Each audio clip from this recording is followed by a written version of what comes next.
Saya pernah berpikir bahwa cinta adalah segalanya, bahwa Ari adalah pelindungku selamanya, sampai hari itu ketika dia menjualku seperti barang murah di pasar malam Jakarta. Bayangkan saja, tubuhku gemetar di ruang gelap itu, mata terikat, dan suara tawar-menawar bergema seperti mimpi buruk yang tak kunjung usai.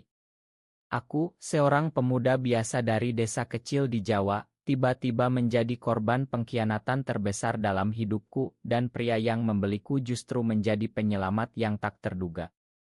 Itu dimulai 2 tahun lalu, ketika aku pindah ke Jakarta untuk mencari pekerjaan. Aku, yang bernama Rian, berusia 22 tahun, datang dengan mimpi sederhana, hidup mandiri dan menemukan tempatku di dunia ini.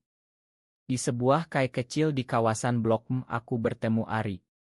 Dia tampan, percaya diri, dengan senyum yang bisa melelehkan hati siapa saja.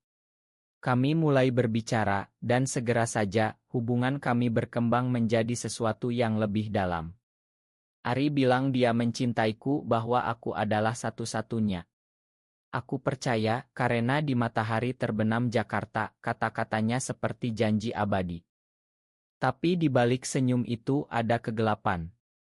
Ari terlibat dalam utang judi yang menumpuk. Aku tak tahu karena dia selalu menyembunyikannya dengan baik.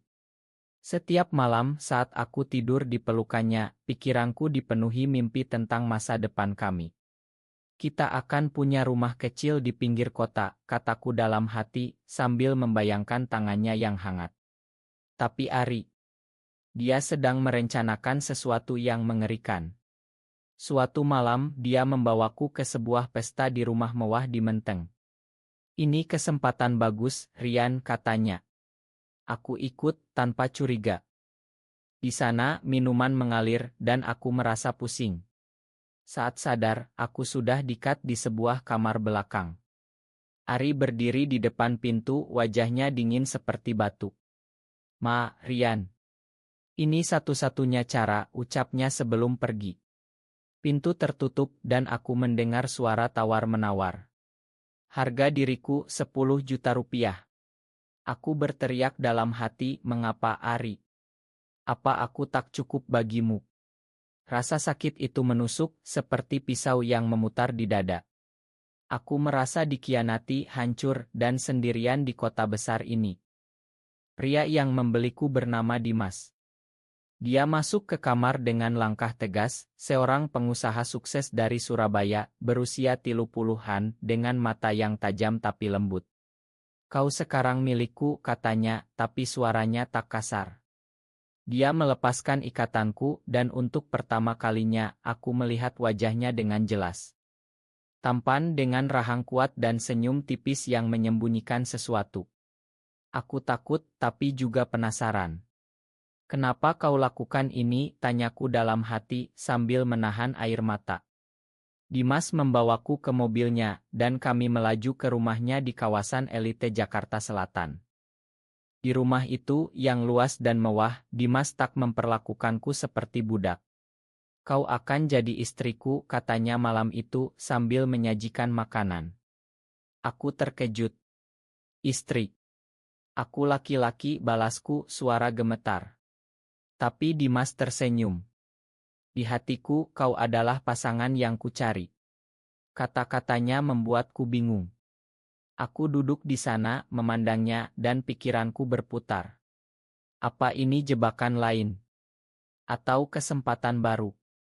Rasa takut bercampur harapan, seperti ombak di pantai Bali yang pernah kukunjungi saat kecil. Hari-hari pertama sulit. Aku tinggal di rumah Dimas, tak boleh keluar tanpa izin. Dia bekerja sebagai pemilik perusahaan ekspor, sibuk tapi selalu pulang tepat waktu. Kami makan bersama, dan perlahan percakapan mengalir. Ceritakan tentang desamu, tanyanya suatu malam. Aku bercerita tentang sawah hijau di Jawa Tengah, tentang ibu yang meninggal muda, dan ayah yang bekerja keras. Dimas mendengar dengan sungguh-sungguh, matanya penuh empati. Aku juga pernah kehilangan, katanya. Keluargaku hancur karena bisnis. Saat itu aku merasakan ikatan pertama. Dalam hati aku berpikir, mungkin dia bukan monster. Tapi bayang Ari masih menghantuiku. Setiap malam aku bermimpi tentang pengkhianatannya. Kenapa kau jual aku, Ari? Gumamku dalam tidur. Dimas mendengar dan suatu pagi dia bertanya. Aku ceritakan semuanya, air mata mengalir. Dia memelukku pelukan pertama yang hangat sejak kejadian itu. Aku tak akan pernah menyakitimu, janjinya. Rasa itu tumbuh perlahan tapi pasti. Aku mulai melihat Dimas sebagai manusia, bukan pembeli. Kami berjalan di taman rumah, bicara tentang mimpi. Aku ingin belajar lagi, kataku. Dimas mengangguk. Aku akan bantu. Namun konflik datang. Ari muncul kembali menelepon Dimas. Kembalikan Rian atau aku laporkanmu, ancamnya. Dimas marah, tapi aku yang lebih hancur. Kenapa dia masih peduli, pikirku, dada sesak. Aku konfrontasi Dimas. Apa kau benar-benar beli aku karena cinta, atau hanya permainan, tanyaku, suara bergetar. Dimas diam, lalu cerita, dia tahu Ari dari bisnis, dan membeliku untuk menyelamatkanku dari nasib lebih buruk. Aku jatuh cinta saat melihat otomu, akunya. Kata itu menyentuh, tapi aku ragu. Malam itu aku lari. Berlari di jalanan Jakarta yang hujan deras, pikiran kacau. Aku tak bisa percaya siapapun lagi, jeritku dalam hati. Tapi Dimas mencariku, menemukanku basah kuyup di halte bus. Pulanglah, Rian. Aku tak bisa tanpamu. Kami pulang dan untuk pertama kalinya aku merasakan cinta sejati. Bukan paksaan, tapi pilihan. Waktu berlalu dan hubungan kami mendalam. Dimas ajari aku bisnis dan aku mulai bekerja di perusahaannya. Kami bepergian ke Bali melihat matahari terbenam di Kuta. Di sana, di pantai, dia berlutut. Maukah kau jadi pasanganku selamanya, tanyanya. Aku menangis, mengangguk. Tapi Ari tak menyerah. Dia datang ke kantor, memaksa aku bertemu. Aku menyesal, Rian. Kembalilah. Katanya, tapi aku tahu itu bohong. Kau sudah hancurkan aku, balasku, hati tegar. Konflik memuncak ketika Ari laporkan Dimas ke polisi atas tuduhan perdagangan manusia. Kami ditangkap dan di pengadilan aku harus bersaksi. Dimas menyelamatkanku, kataku, suara mantap. Hakim memutuskan bebas, tapi Ari di penjara. Saat itu aku merasa bebas benar-benar. Kini kami hidup bahagia di Surabaya dengan rumah kecil dan mimpi bersama. Cinta kami lahir dari pengkhianatan tapi tumbuh menjadi sesuatu yang indah. Aku belajar bahwa terkadang badai membawa pelangi. Setelah pengadilan, pikiranku masih bergolak. Setiap malam bayang Ari muncul dalam mimpi, wajahnya penuh penyesalan palsu. Kenapa aku pernah mencintaimu, gumamku sendirian, dada sesak oleh kenangan yang tak mau pergi. Dimas tidur di sampingku, napasnya tenang, tapi aku tak bisa tidur. Aku bangun berjalan ke balkon rumah kami di Surabaya, memandang lampu kota yang berkedip seperti bintang jatuh. Apa aku layak bahagia setelah semua ini, tanyaku pada angin malam. Dimas bangun mendekatiku. Apa yang mengganggumu, Rian, tanyanya lembut. Aku ceritakan mimpi itu dan dia memelukku erat. Itu masa lalu. Kita punya masa depan. Katanya, tapi dalam hati aku ragu. Apakah cinta ini nyata atau hanya belas kasihan? Aku mulai menarik diri, menghindari sentuhannya karena takut terluka lagi. Jangan dekat-dekat, Dimas. Aku takut, pikirku meski tak kucapkan. Pagi hari di kantor aku bekerja sebagai asisten Dimas. Dia sibuk dengan rapat ekspor ke Eropa, tapi selalu curi waktu untukku. Makan siang bersama, ajaknya. Aku mengangguk, tapi pikiranku melayang. Saat makan di restoran Padang Aurit kami, dia cerita tentang masa kecilnya di desa nelayan di Jawa Timur. Aku pernah miskin, Rian. Bisnisku bangun dari nol. Katanya, mata penuh semangat. Aku mendengar dan perlahan rasa kagum tumbuh. Dia kuat tak seperti Ari yang pengecut, bisik hatiku. Tapi konflik baru muncul. Saudara Dimas, seorang kakak perempuan bernama Sinta, datang berkunjung. Dia tahu tentang asal-usul hubunganku dengan Dimas. Kau hanya barang belian, katanya sinis saat kami sendirian. Kata itu menyakitkan seperti garam di luka lama. Aku menangis di kamar, pikiranku berputar. Apa aku memang tak lebih dari itu? Dimas marah pada Sinta, memintanya pergi. Rian adalah pasanganku, bukan barang, bentaknya. Tapi keraguan sudah tertanam dalam diriku. Malam itu kami bertengkar pertama kali. Kenapa kau beli aku, Dimas? Apa karena kasihan, tanyaku, suara tinggi. Dia diam, lalu jawab, awalnya ya, tapi sekarang aku mencintaimu sungguh-sungguh. Kami berpelukan, tapi aku masih ragu. Aku mulai mencari tahu tentang masa lalu Dimas, menelepon teman lamanya. Ternyata dia pernah dikhianati pacar sebelumnya yang meninggalkannya karena uang. Kita sama-sama korban, pikirku, dan rasa empati muncul. Kami pergi ke Yogyakarta untuk liburan, berharap menyegarkan pikiran. Di Candi Borobudur, saat matahari terbit, kami duduk bersama. Aku takut kehilanganmu, akuku. Dimas memegang tanganku. Aku juga. Saat itu, cinta kami terasa lebih dalam. Tapi di hotel, aku dapat pesan dari Ari melalui teman. Aku bebas sekarang. Mari bertemu. Hatiku berdegup kencang. Kenapa dia tak menyerah? Aku hapus pesan itu, tapi kegelisahan tetap. Kembali ke Surabaya, bisnis Dimas bermasalah. Mitra dari Jakarta menipu, dan perusahaan hampir bangkrut. Dimas stres, bekerja lembur. Aku coba dukung, masak makanan auritnya, tapi dia marah-marah kecil. Ini semua karena Ari. Dia yang mulai, katanya suatu malam. Aku terkejut.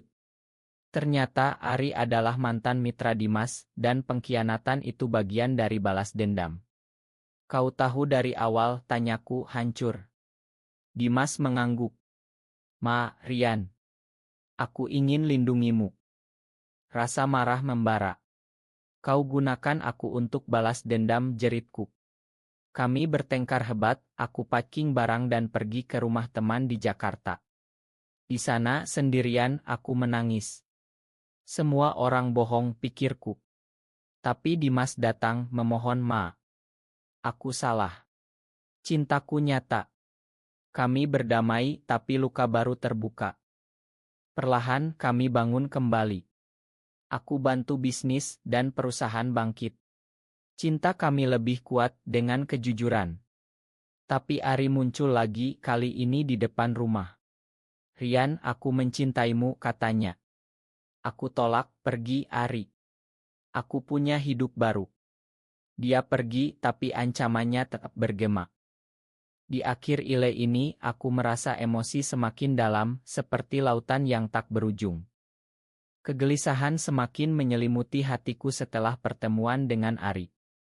Setiap hari, aku bangun dengan dada berat, memandang Dimas yang masih tidur, dan bertanya dalam hati, apakah ini benar-benar cinta, atau hanya ilusi untuk melupakan masa lalu. Rasa curiga seperti racun yang merayap pelan, membuatku sulit bernapas. Aku mulai memeriksa ponsel Dimas diam-diam, mencari bukti pengkhianatan, meski tahu itu salah. Makan aku, Dimas, tapi aku takut, bisikku pada diri sendiri. Di kantor, suasana tegang. Bisnis mulai pulih, tapi tekanan tinggi. Dimas sering rapat dengan investor baru dari Bali. Suatu hari, aku dengar dia bicara telepon dengan seseorang, suara mesra. Siapa itu, tanyaku saat dia selesai. Hanya klien, jawabnya cepat. Tapi matanya menghindar, dan keraguanku membesar. Apa dia selingkuh, pikirku, hati teriris. Malam itu aku tak bisa tidur, membayangkan skenario terburuk. Kami pergi ke acara bisnis di Bandung. Di hotel, Dimas bertemu pria tampan bernama Rea, mitra baru.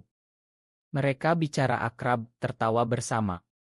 Aku cemburu, duduk sendirian di sudut. Apa aku tak cukup, gumamku. Saat kembali ke kamar, aku konfrontasi. Siapa Rea? Kenapa kau begitu dekat? Dimas tersenyum. Hanya bisnis, Rian. Kau paranoid. Kata itu menyakitkan dan kami bertengkar lagi. Aku tidur di soa, air mata mengalir diam-diam. Pagi harinya, Dimas minta bawa sarapan ke tempat tidur. Aku mencintaimu, hanya kau. Katanya dan aku meleleh. Tapi di dalam, konflik inner semakin kuat. Aku mulai bertemu psikolog diam-diam, cerita tentang trauma. Anda perlu percaya lagi, katanya. Tapi bagaimana? Setiap ingat Ari, hati sakit. Ari kirim surat ke rumah. Aku tahu Dimas bohong. Dia gunakanmu. Isinya membuatku gemetar. Aku tunjukkan ke Dimas dan dia marah besar. Ini tipu daya, katanya. Kami selidiki dan ternyata Ari bekerja sama dengan kompetitor Dimas. Ini perang, gumam Dimas. Aku takut tapi juga marah. Kenapa tak biarkan aku pergi saja, tanyaku dalam hati. Kami ke polisi, laporkan Ari atas pemerasan. Tapi proses lambat dan tekanan meningkat. Dimas jatuh sakit, demam tinggi. Aku rawat dia, duduk di samping tempat tidur, memegang tangannya. Jangan tinggalkan aku, bisikku. Saat itu, cinta terasa nyata. Dia sembuh dan kami lebih dekat. Terima kasih, Rian. Kau penyelamatku. Katanya. Tapi mimpi buruk datang. Aku mimpi Ari menculikku dan Dimas tak datang. Bangun dengan keringat dingin, aku peluk Dimas erat. Aku takut kehilanganmu, akuku. Dia balas peluk. Kita bersama selamanya. Konflik memuncak ketika Rea datang ke rumah. Ternyata dia mantan Dimas. Kau tak cerita, jeritku. Dimas akui itu masa lalu. Tapi Rea bilang Dimas masih hubungi aku. Aku hancur, lari keluar rumah, naik kereta ke Jogja. Di sana, di Malioboro, aku jalan sendirian, pikiran kacau. Semua pria sama, pikirku, air mata jatuh. Dimas cari aku, datang ke Jogja. Rea bohong. Aku putus sejak lama. Katanya, tunjuk bukti pesan. Kami berdamai, tapi luka dalam. Di kereta pulang, kami bicara panjang. Aku tak sempurna, Rian. Tapi cintaku tulus. Aku percaya, perlahan. Kembali, bisnis bohong. Kami bangun lagi dengan kepercayaan baru. Ari ditangkap lagi, kali ini permanen. Aku rasakan kedamaian pertama. Tapi emosi semakin dalam, seperti sungai yang mengalir deras. Kedamaian itu rapuh, seperti daun kering di angin muson. Setelah Ari di penjara, aku pikir semuanya berakhir, tapi hantu masa lalu semakin kuat. Setiap pagi aku bangun dengan pertanyaan, apakah Dimas benar-benar milikku atau aku hanya pengganti. Rasa insecure seperti ular yang melilit hati membuatku sulit bernapas. Aku mulai menghindari cermin karena melihat wajahku mengingatkan pada korban yang dulu. Dimas perhatikan perubahan itu. Apa salahku, Rian, tanyanya suatu malam saat kami duduk di teras. Aku diam tapi dalam hati berteriak, semuanya. Kau beli aku. Akhirnya aku meledak. Aku merasa seperti properti, jeritku. Dimas terkejut, matanya basah. Makan aku. Aku salah dari awal. Kami menangis bersama, pelukan itu penuh rasa sakit dan cinta. Esoknya, Dimas ajak aku ke psikolog bersama. Di sana, kami cerita semuanya. Hubungan kalian lahir dari trauma, tapi bisa tumbuh, kata psikolog. Kami mulai terapi, bicara tentang luka masing-masing. Dimas cerita tentang ayahnya yang abusive, membuatnya sulit percaya. Aku cerita tentang pengkhianatan Ari. Kita sama-sama rusak, pikirku, dan itu mendekatkan kami. Tapi masalah baru, Ibu Dimas datang dari desa. Dia tahu tentang kami dan tak setuju. Ini tak wajar, katanya keras. Aku dengar dari balik pintu, hati hancur. Apa aku pantas, gumamku. Dimas bela aku, Ibu, Rian adalah hidupku. Tapi Ibu pergi marah. Malam itu, Dimas menangis di pelukanku. Aku tak mau kehilangan kalian berdua. Aku coba hubungi Ibu Dimas, kirim surat. Saya mencintai anak Ibu dengan tulus. Tak ada balas dan itu menyakitkan. Pikiranku semakin gelap, mempertanyakan segalanya. Mungkin aku harus pergi, bisik hati. Bisnis Dimas dapat kontrak besar ke Singapura. Dia harus pergi seminggu. Ikut aku, ajaknya. Aku tolak, bilang butuh waktu sendiri. Saat dia pergi, aku sendirian di rumah, pikiran berputar. Aku temui teman lama di Jakarta, cerita. Kau beruntung punya Dimas, katanya. Tapi aku ragu. Di malam ketiga, aku dapat telepon dari nomor tak dikenal. Dimas selingkuh di Singapura. Suara itu seperti Ari. Aku panik, telepon Dimas. Bohong, katanya. Tapi Oto dikirim, Dimas dengan pria lain. Hatiku pecah. Kenapa lagi, jeritku. Dimas pulang cepat, jelaskan itu Oto lama, diedit. Kami selidiki, ternyata anak buah Ari. Ini tak akan berakhir, kataku lelah. Dimas peluk aku. Kita lawan bersama. Kami ke Singapura bersama, tutup kontrak. Di sana, di Gardens by Bay, Dimas lamar aku lagi. Maukah kau nikah denganku secara resmi di hati? Aku menangis, ya. Tapi kembali Ibu Dimas sakit. Kami ke desa dan di sana Ibu lihat interaksi kami. Kau baik untuk anakku, katanya lemah. Kami rawat dia dan hubungan membaik. Tapi emosi semakin memuncak, seperti gunung berapi yang siap meletus. Aku merasa cinta ini terlalu berat, tapi tak bisa lepas. Letusan itu datang tak terduga. Setelah Ibu Dimas sembuh, kami kembali ke Surabaya, tapi hatiku seperti badai yang tak reda. Setiap sentuhan Dimas membuatku ingat pembelian itu, dan aku mulai menarik diri lebih dalam. Aku tak layak untukmu, gumamku setiap malam, memandang langit-langit kamar. Rasa bersalah seperti beban berat, menekan dada hingga sesak. Dimas coba dekat, ajak piknik ke pantai di Madura. Di sana ombak bergulung dan kami duduk di pasir. Ceritakan apa yang kau rasakan, katanya. Aku cerita semuanya, trauma, keraguan, rasa takut. Aku mencintaimu, tapi aku hancur, akuku, air mata mengalir deras. Dimas dengar, matanya penuh rasa sakit. Aku juga takut kehilanganmu. Kami peluk, tapi aku tahu ini belum selesai. Malam itu, di hotel pinggir pantai, kami bertengkar hebat. Kau selalu ragu. Apa aku harus buktikan lagi, bentak Dimas. Ya, karena kau beli aku, balasku. Kami pisah kamar, dan aku menangis sepanjang malam. Mungkin ini akhir, pikirku. Pagi harinya, Dimas datang bawa bunga. Ma, mari mulai baru. Kami berdamai, tapi luka semakin dalam.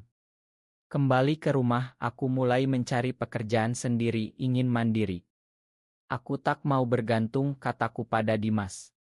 Dia dukung, tapi terlihat sedih. Ari bebas lagi karena banding. Dia datang ke kantor, ancam. Kembalikan Rian atau aku hancurkan bisnismu. Dimas lawan, tapi aku yang takut. Biarkan aku pergi dengannya untuk akhiri ini, pikirku. Tapi tak kucapkan. Konflik puncak, aku bertemu Ari diam-diam untuk konfrontasi. Ikai di Jakarta, dia bilang aku masih cinta kau. Aku marah, kau jual aku. Dia cerita utang memaksa. Makan aku. Tapi aku tolak. Saat pulang Dimas tahu marah besar. Kau bertemu dia. Kami bertengkar parah, aku pergi ke rumah ayah di Jawa Tengah. Di sana, sendirian di sawah, aku renung. Apa yang kuinginkan? Ayah bilang, ikuti hatimu, nak. Aku menangis, ingat momen indah dengan Dimas. Dimas datang, memohon. Tanpamu aku hilang. Kami bicara panjang, cerita semua rahasia.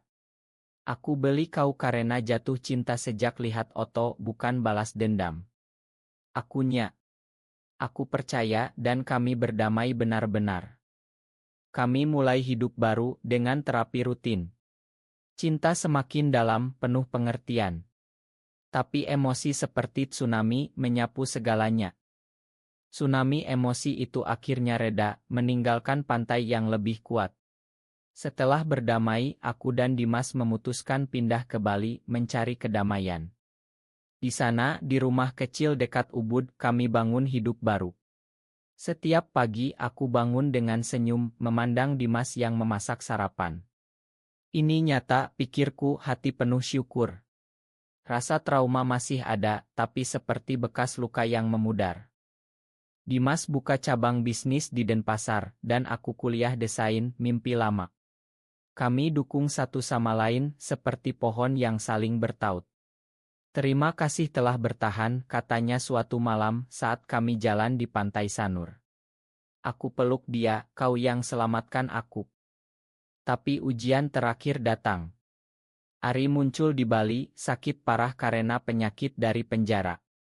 Dia minta maaf terakhir. Makan aku, Rian. Katanya lemah. Aku ragu, tapi Dimas bilang makan untuk bebaskan dirimu. Aku makan dan Ari pergi damai. Setelah itu kami nikah secara simbolis di pantai dengan teman-teman. Aku janji setia selamanya, kata Dimas. Aku balas, aku juga. Cinta kami lahir dari pengkhianatan tapi berakhir dengan pengampunan. Kini kami hidup bahagia membantu orang lain yang trauma. Aku belajar bahwa cinta sejati adalah pilihan bukan paksaan. Di bawah matahari Bali, hati kami damai.